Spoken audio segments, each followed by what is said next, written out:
Excuse me, এই যে মাস্তান না, এলাকায় নতুন আসছে দেখে চাঁদাবাজি করতে আসছেন। বাবা 20-50 টাকা দিয়ে বিদায় করো তো এদের। দাদা আপনি ভুল করতেছেন, আমরা এখানে চাঁদা নিতে আসিনি, আমরা চাঁদাবাজ না। ও, চাঁদা নিতে আসেন নাই? তাহলে কি চান? আপনার বাবাকে তুলে নিতে আসছি। আপনার বাবা একটা 2 নম্বর লোক, সে 2 নম্বর ব্যবসা করে, 2 নম্বর পাইপ দেয় মানুষে, কমপ্লেন আছে। আজকে ধরে নিয়ে হালকা টাইট দিব, যদি কাজ হয় ভালো, কাজ না হলে ঝামেলা আছে। কি বলে ও, তোর পাইপের ব্যবসা আছে? আপনি তাহলে পাইপ খোকন না? বললাম তো না, তোমরা পাইপ খোকনকে খুঁজছো, সে তো আমার পাশের বিল্ডিং এ থাকে। তাহলে তো ভুল হয়ে গেল, সরি আঙ্কেল। তাই ছেলেরা, ডিম খোকনের বাসায় এসে তোমরা ডিম না খেয়ে চলে যাবে, আমার তো বদনাম হবে। বাবা তুমি এটা কি বললা? ডিম লাগলে তোমার সাথে যোগাযোগ করতে বললাম মানে? পাড়া মহল্লার ছেলেরা আসছে তো, তাই একটু নিজে প্রচার করে দিলাম।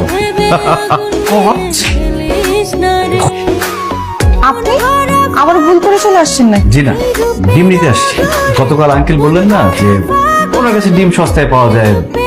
এইটা আমাদের বাসা, ডিমের আড়ত না। আপনি যদি ডিম নিতে চান, বাবার আড়তে গিয়ে সেখান থেকে ডিম নেবেন, তার সঙ্গে যোগাযোগ করবেন। আচ্ছা, আপনার নাম্বারটা দিয়ে যাবেন? আমার নাম্বার? কেন?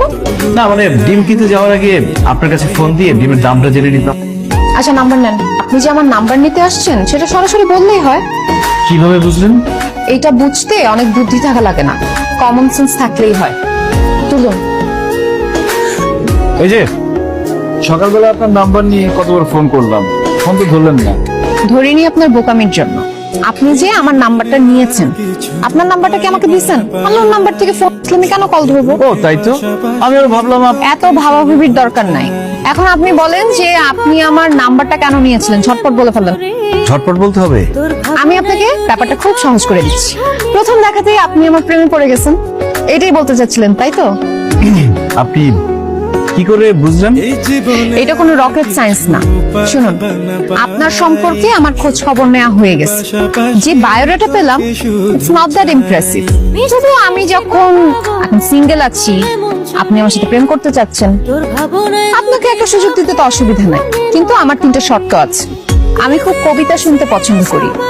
প্রথম শর্ত হচ্ছে, আমার সঙ্গে প্রেম করতে হলে আপনাকে অবশ্যই কবিতা আবৃত্তি শিখতে হবে। আরে কবিতা তো কোনো ব্যাপারই না, আমার তো ছোটবেলা থেকে অনেক কবিতা মুখস্থ। এই যে ধরেন বাপুরাম সাপুরে, কোথায় যাস বাপুরে, আয় বাবা দেখে যা, তারপরে ওই দেখা যায় তাল গাছ, ওই আমাদের গা, ওইখানে চলবে না? না, চলবে না। আমি চাই আমার বয়ফ্রেন্ড প্রত্যেকদিন আমাকে অন্তত একটা করে রোমান্টিক কবিতা আবৃত্তি করে শোনা। কিন্তু বাকি শর্তগুলো? দ্বিতীয় শর্ত হলো, আপনি যখনই আমার সঙ্গে দেখা করতে আসবেন, তখনই আমার